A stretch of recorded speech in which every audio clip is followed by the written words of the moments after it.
Well, so many people taking off this summer, and if you are an overpacker or you know one, you have to watch this. I am, and this guy definitely is. No. You can hear the stories. Randall MacDonald flies all around the world and has packed efficiently. Or you have to, because then now they charge you for your baggage, There is Randall. no such thing as being overpacked. This last trip, I let Darcy talk me into only checking 3 bags. That will never happen again. Never. It was awful. It was very stressful. You do have to pay, so you do want to be efficient, right? And especially if you're staying in a place like Airbnb, VRBO, very popular, so you can do your laundry. I know you don't do your laundry. I don't do laundry on holidays either. Just pack it up, buy, throw it out. If it's that dirty, throw it out. Okay, all right. Let's talk about some tips. Share some secrets. So, on this particular trip, we arrived in Porto. You went to Portugal? We went to Portugal. No luggage arrives. And what it reminded me was all the tips you need to know should your luggage not arrive with you. So I thought I'd share some of those things. Okay. So what's going to happen if your luggage doesn't arrive is they're going to ask you to identify it. Like, tell us what your bag looks like.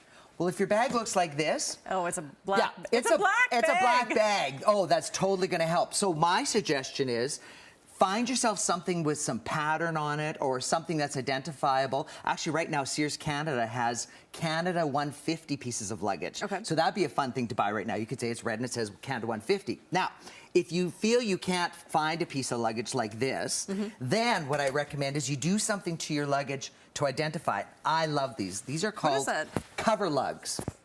And it's a girdle for your luggage. I've never seen this before. Isn't that cool? So it's stretchy. And what I So is this just for identification purposes then? So it's 2 things. Haven't you ever been at the conveyor belt and seen the luggage come off that is completely exploded in the airplane? Okay. This will prevent that. All right. So it identifies it. It prevents it from exploding.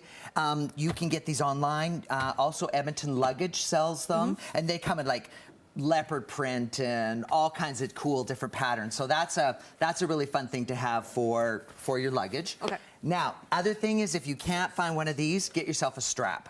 So this is actually from Roots Canada.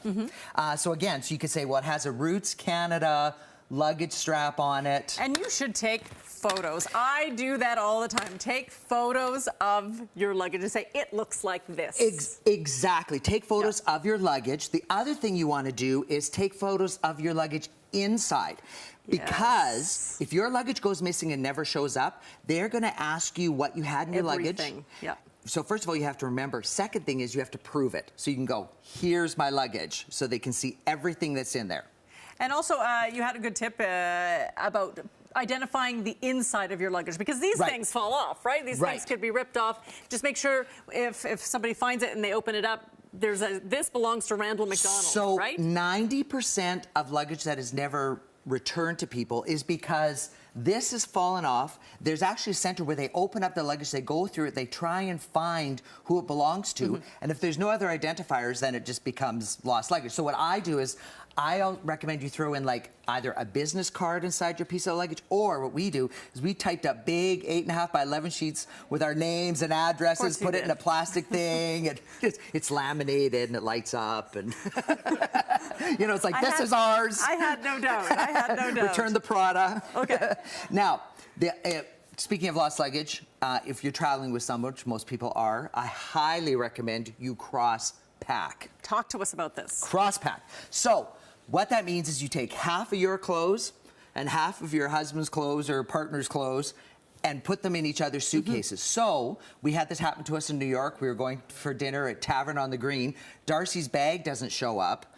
My bag does. Now, but he gets to go shopping and you don't. Oh, no. Oh, no, no.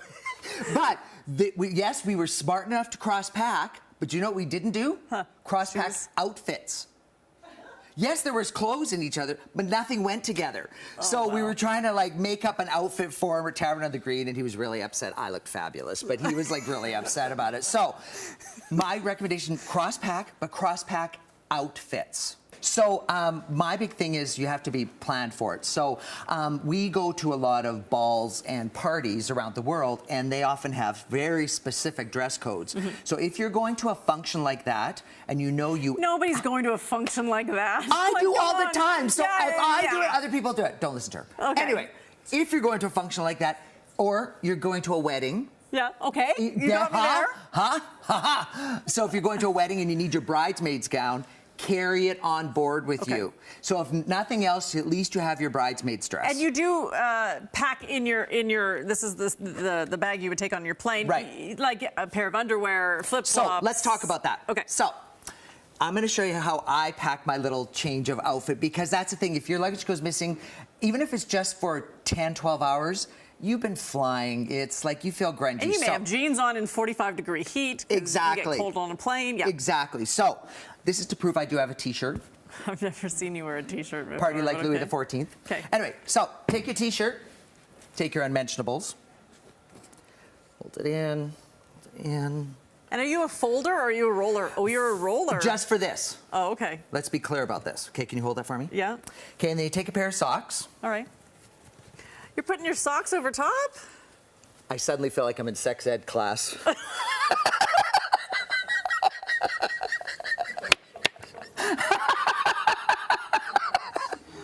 I feel weird. Okay. So, and then still hold it. Oh. Didn't dismiss you yet. Oh, gee. Aren't these beautiful socks? Yeah, they are. Okay. So anyway, so blah, blah, blah. And then you throw that in. There's your change. All right. And you do throw some shoes in there, or maybe a bathing suit as well, right? Well, you know, my thing is just pack for emergencies, like, because you're going to take whatever board you think you're going to need, medications, you know, that sort of thing, and take a little change. I like duffel bags on board for carry-on as opposed to the hard-sided carry-ons for two reasons. You can pack more in here than you can in here, but it looks smaller to the airlines. And then if they make you check it, you can squish it into that thing and it always fits. Okay. All right. Now, as you know, I always travel with champagne because I don't want to be someplace without champagne. So here's my tip. These are called wine skins. So in the shape of a wine bag, they have a Ziploc closure, and then they Velcro.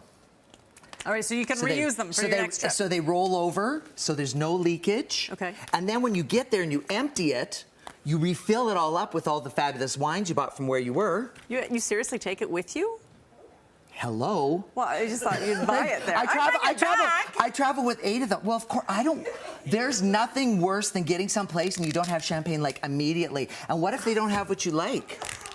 All right, let's talk about, I guess, keeping with the champagne theme. What do you wear on a plane? You say do not wear pajamas, do not wear jogging pants. Exactly. You are not going to the hospital for an operation, so don't wear your sweats. Don't look like a schmuck. There's no reason why you can't be comfortable and look good. So, unfortunately, we're flying cattle class to Portugal because we booked late. I was really stressed about it.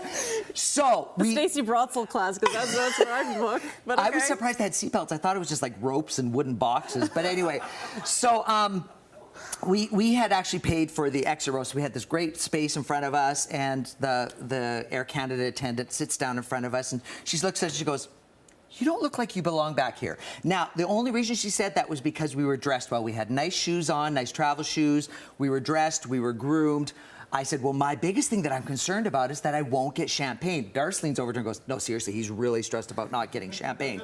Well, we had champagne the whole flight. Now, the couple sitting next to us is dressed in sweats. They look like schmucks.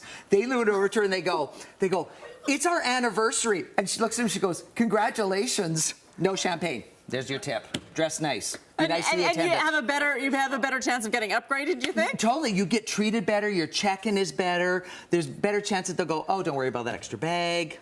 Totally. All right. Okay. True story. Don't dress like a schmuck. Don't dress like a schmuck.